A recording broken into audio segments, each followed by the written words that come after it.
ऐसे महान योद्धा, एक ऐसे महान मुजाहिद के बारे में जिनकी बहादुरी और होशियारी की तारीफ सिर्फ मुसलमान ही नहीं बल्कि गैर मुस्लिम भी करते हैं। इस योद्धा को इस्लाम के पैगंबर हजरत मोहम्मद सल्लल्लाहु ताला अलैहि वसल्लम ने सैफुल्लाह यानी अल्लाह की तलवार का लक़ब अता फरमाया। अस्सलाम वालेकुम वरहमतुल्लाहि वबरकातुहू।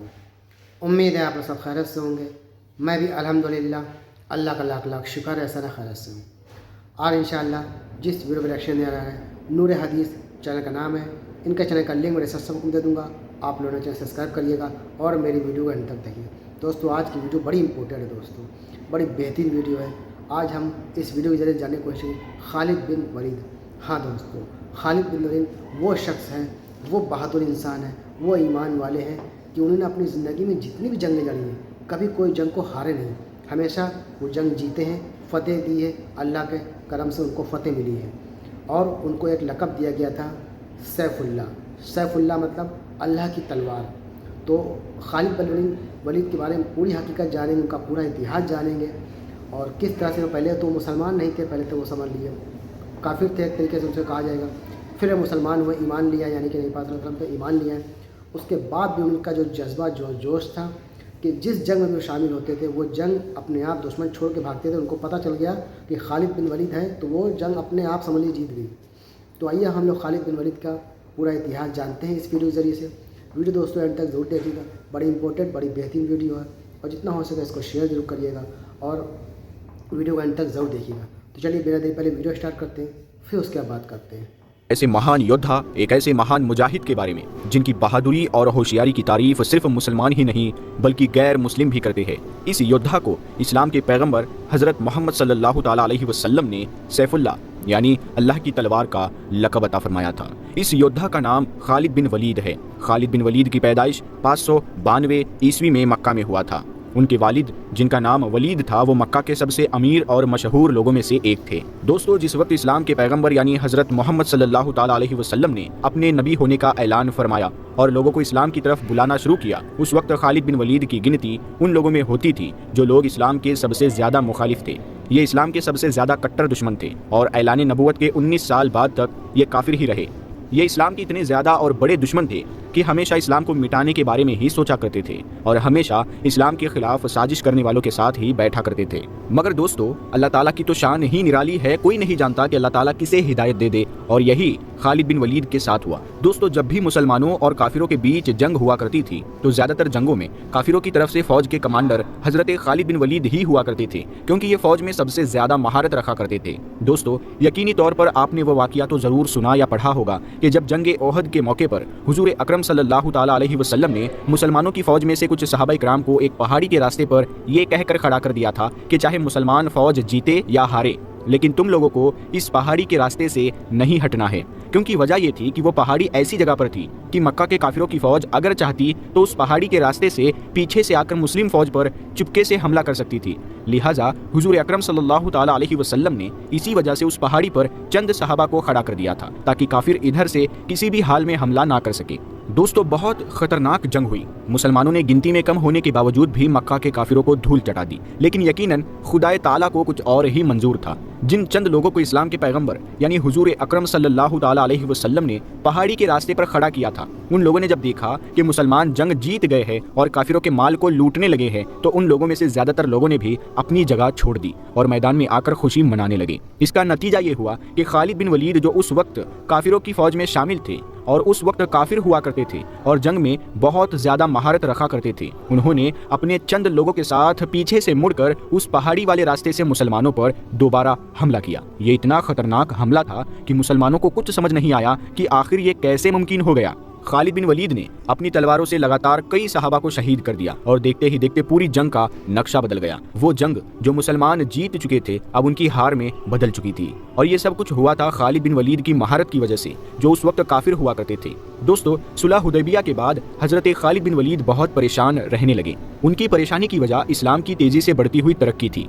वो सोचते रहते थे कि आखिर काफिरों ने कई बार मुसलमानों को जंग में चुनौती दी लेकिन वो हारते क्यों गए जबकि उनके पास अच्छे हथियार और बहादुर लड़ाके भी थे। फिर भी वो मुसलमानों से हारते रहे। हजरत खालिद के दिमाग में कई सवाल उठते थे। ये सोचते थे कहीं ऐसा तो नहीं कि मुसलमानों के साथ कोई गैबी ताकत हो, कहीं ऐसा तो नहीं कि मोहम्मद सल्लल्लाहु ताला अलैहि वसल्लम सच में अल्लाह के रसूल है। इन्हीं सोच विचारों से परेशान रहते हुए एक दिन उन्हें उनके बड़े भाई का एक खत मिला। उस खत में लिखा था, ऐ खालिद तुम कहाँ हो? हज़रत मोहम्मद सल्लल्लाहु ताला अलैहि वसल्लम ने मुझसे तुम्हारे बारे में पूछा है कि आखिर खालिद कहाँ है। उस खत में उनके भाई ने लिखा था कि मैं चाहता हूँ कि तुम इस अंधेरी दुनिया से निकलकर इस्लाम की रोशनी की तरफ आओ और इस्लाम में दाखिल हो जाओ। ये खत पढ़ते ही हज़रत खालिद बिन वलीद के ऊपर इस खत का इतना गहरा असर हुआ कि आप फौरन पैगंबर मोहम्मद सल्लल्लाहु ताला अलैहि वसल्लम की तरफ रवाना हुए और उनकी खिदमत में हाजिर होकर इस्लाम कबूल कर लिया, यानी इस्लाम धर्म में शामिल हो गए। दोस्तों, हदीसों की किताबों में आता है कि पैगंबर मोहम्मद मुस्तफ़ा सल्लल्लाहु ताला अलैहि वसल्लम ने रोमन सल्तनत की तरफ यानी सीरिया की तरफ, जिसे पहले मुल्क शाम कहा जाता था, अपना एक कासिद रवाना फरमाया। लेकिन रोमन सल्तनत ने अपने गुरूर और घमंड में आकर मुसलमानों के उस कासिद को कत्ल कर दिया।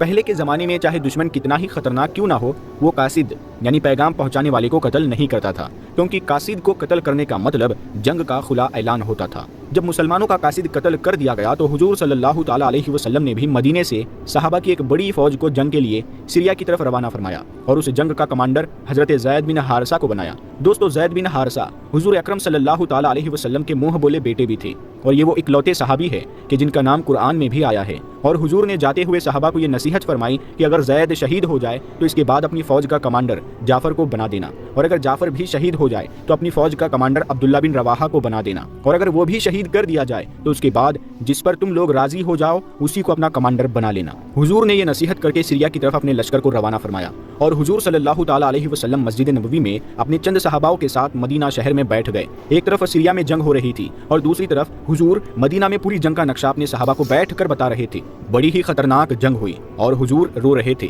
और अपने सहाबा से फरमा रहे थे कि जंग में अब ज़ैद को शहीद कर दिया गया है, इस्लामी फौज का झंडा अब जाफर बिन तैयार के हाथ में है। थोड़ी देर के बाद हुजूर रो रहे थे और कह रहे थे कि जाफर को भी शहीद कर दिया गया है और अब जंग का झंडा अब्दुल्ला बिन रवाहा के पास आ पहुंचा है। उसके बाद हुजूर ने फरमाया अब्दुल्ला बिन रवाहा को भी शहीद कर दिया गया है और तमाम लोगों के मुत्तफिक होने के बाद हज़रत खालिद बिन वलीद के हाथ में इस्लाम की फ़ौज का झंडा दे दिया गया है। हज़रत खालिद बिन वलीद ने इस जंग में अपनी बहादुरी का मुजाहिरा किया और फौज को कामयाबी की तरफ ले गए। दोस्तों, ये पहला मौका था कि जब हज़रत खालिद बिन वलीद के हाथ में इस्लामी फौज की कमांडरी थी, क्योंकि उससे पहले तो वो काफिर हुआ करते थे। लिहाजा जब इस्लाम का झंडा हज़रत खालिद बिन वलीद के हाथ में आया और इस चीज़ को रोमन सल्तनत की फौज ने देखा तो उनकी आधी हिम्मत तो हज़रत खालिद बिन वलीद को देखकर ही टूट गई थी। उसकी वजह यह थी कि दूर दूर के लोग इस बात को जाना करते थे कि मक्का के मुशरिकीन में एक खालिद नाम का ऐसा जंगजू मौजूद है जो अपने सामने किसी को नहीं टिकने देता है। जाहिर है अब ये इस्लाम में दाखिल हो चुके थे और अब ये इस्लामी फौज में थे, लेकिन अपनी पुरानी जंगी महारतों को कभी नहीं भूले थे। दोस्तों, बहुत खतरनाक जंग हुई और हज़रत खालिद बिन वलीद की सिपह सालारी में मुसलमानों ने ये जंग जीत ली और इस जंग में हज़रत खालिद बिन वलीद इतने जोश के साथ लड़े और इतनी खतरनाक तरीके से लड़े कि इस जंग में हज़रत खालिद बिन वलीद रज़ी अल्लाह ताला अन्हु के हाथ से 9 तलवारें टूट गई थी। दोस्तों सोचिए, 9 तलवारें, यकीनन एक तलवार किसी भी मर्द के हाथ से ही टूट सकती है और जिसके हाथ से 9 तलवारें टूटे, सोचिए उसने जंग में कितने लोगों को कत्ल किया होगा। दोस्तों, जैसा कि मैंने आपको पहले भी बताया कि प्यारे नबी यानी हुजूर अकरम सल्लल्लाहु ताला अलैहि वसल्लम सीरिया में हो रही जंग का हाल मदीना में बैठकर अपने सहाबा को बता रहे थे और रो रहे थे। तो जब हज़रत खालिद बिन वलीद ने अपनी बहादुरी के बलबूते पर उस जंग को फतह कर लिया तो हुजूर ने खुश होकर तमाम सहाबा के सामने हज़रत खालिद बिन वलीद को एक नया नाम दिया और वो नाम था सैफुल्ला। और हुजूर ने फरमाया कि अब मुसलमानों की फौज की सिपह सालारी सैफुल्ला के हाथ में है। दोस्तों, सैफुल्ला का मतलब होता है अल्लाह की तलवार। हुजूर ने तमाम सहाबा को जंग की फतह की खुशखबरी सुनाई। ये जंग बाद में जाकर जंगे मुताह के नाम से मशहूर हुई थी। दोस्तों, जाहिर है कि हज़रत खालिद बिन वलीद का जिक्र हो और जंगे यमामा का जिक्र ना हो, ये तो मुमकिन ही नहीं है।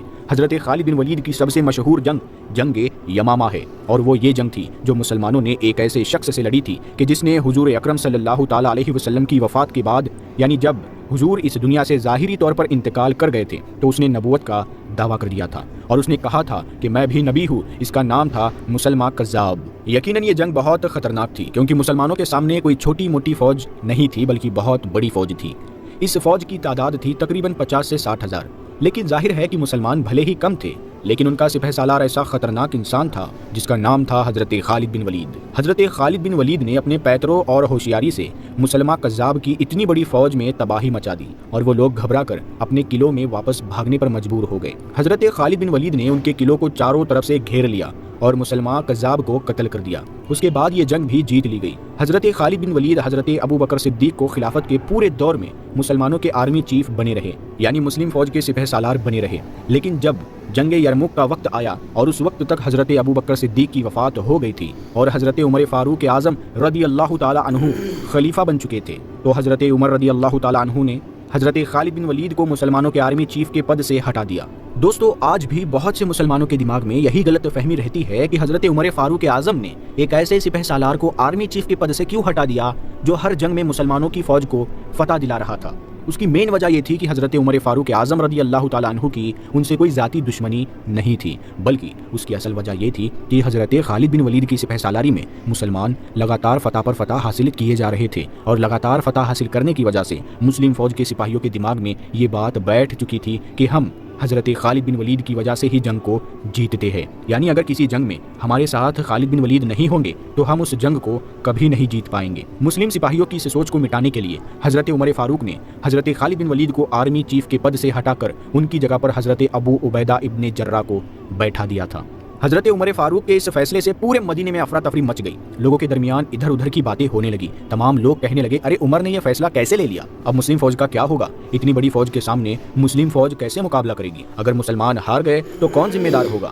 لیکن دوستو، خدا کو کچھ اور ہی منظور تھا۔ مسلمانوں نے جنگ یرموک میں بڑی فتح حاصل کی، اور اس فتح کے بعد حضرت عمر فاروق رضی اللہ تعالیٰ عنہ مسجد نبوی میں داخل ہوئے اور آپ نے لوگوں کے سامنے خطبہ دیا۔ آپ نے لوگوں سے کہا کہ اے لوگو، میں تم لوگوں سے اسی سوچ کو مٹانا چاہتا تھا۔ تمہیں کیا لگتا ہے کہ ہمیں جتنی جنگوں میں بھی فتح حاصل ہوتی ہے وہ خالد کی وجہ سے ہوتی ہے؟ نہیں، بلکہ ہم کو فتح خالد کے رب کی وجہ سے ملتی ہے۔ کل کو خالد نہیں رہے گا تو تم کیا سمجھتے ہو کہ اسلام ختم ہو جائے گا؟ نہیں، اسلام کو تو ہمیشہ رہنا ہے، کیونکہ اسلام ہمیشہ سے تھا اور ہمیشہ ہی کے لیے رہے گا۔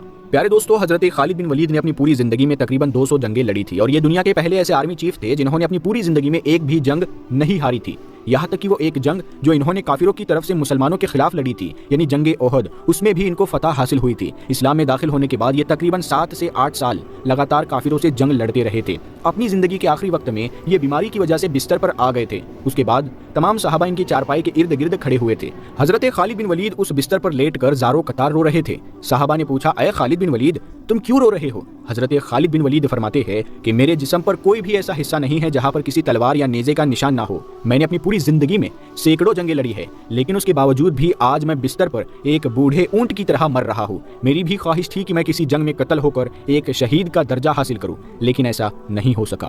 وہاں پر موجود صحابہ نے حضرت خالد بن ولید رضی اللہ تعالیٰ عنہ سے کہا کہ اے خالد، ایسا کیسے ہو سکتا تھا؟ کیونکہ اللہ کے نبی نے آپ کو سیف اللہ یعنی اللہ کی تلوار کا لقب دیا ہے۔ اگر آپ کسی جنگ میں شہید ہوتے تو کافر کہتے کہ دیکھو اللہ کی تلوار ٹوٹ گئی، تو یقیناً جب آپ اللہ کی تلوار ہے تو ایسا نہیں ہو سکتا تھا کہ آپ کو کوئی بھی قتل کر سکے۔ تو دوستوں، یہ تھا ہمارا ایکشن جو ہم نے دیکھا۔ خالد بن ولید، ان کے بارے میں پورا مکمل بیان تھا، سمجھ لیجیے ایک طریقے سے دیکھا جائے۔ خالد بن ولید ایک ایسے شخصیت تھے جن کو اللہ کے نبی نے کہا تھا، سیف اللہ کا خطاب دیا تھا۔ سیف اللہ مطلب اللہ کی تلوار۔ تو جب ان کی انتقال کا وقت قریب آیا تو بیچارے رو رہے تھے، غم زدہ تھے۔ لوگوں نے پوچھا کیوں روتے ہو؟ انہوں نے بتایا کہ پوری سر سے لے کے پاؤں تک ان کے پورے جسم پہ مطلب تلواروں کے، چھریوں کے، نیزے کے نشان پڑے ہوئے، لیکن آج خالد بن ولید بستر پہ دم توڑ رہا ہے اپنا۔ تو لوگوں نے کہا، خالد بن ولید انہیں سمجھایا کہ اللہ کے نبی نے آپ کو سیف اللہ کا خطاب دیا، یعنی کہ اللہ کی تلوار۔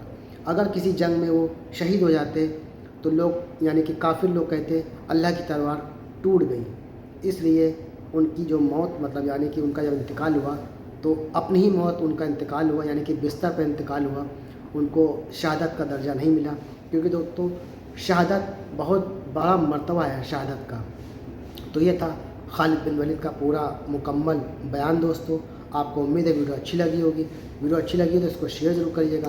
ہم آپ سے ملیں گے نیکسٹ ویڈیو میں، تب تک کے لیے السلام علیکم ورحمۃ اللہ وبرکاتہ۔